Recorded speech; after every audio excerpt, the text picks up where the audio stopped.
Сәлеметсіздер ме, балалар? Сабақтың тақырыбы не дәмді? Тема урока «Что вкусно?»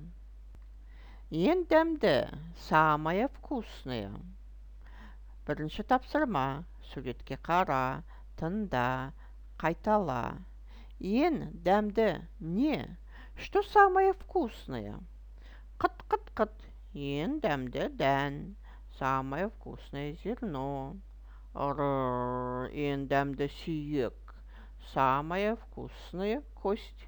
Мяу. Ең дәмді сүт. Самое вкусное молоко. Ме. Ең дәмді орам жапырақ. Самая вкусная капуста. Ең дәмді сәбіз. Самая вкусная морковь.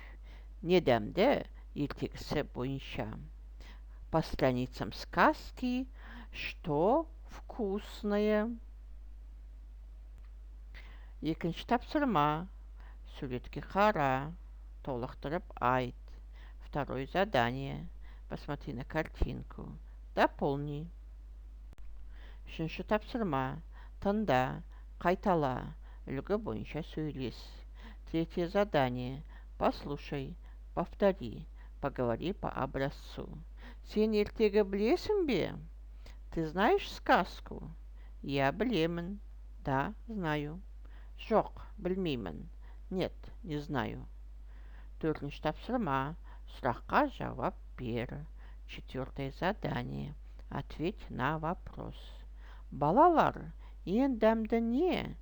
Дети, что самое вкусное? Ең дәмді балмұздақ. Самое вкусное мороженое. Балмұздақ, мороженое. Сабақ аяқталды. Сау болыңдар, балалар.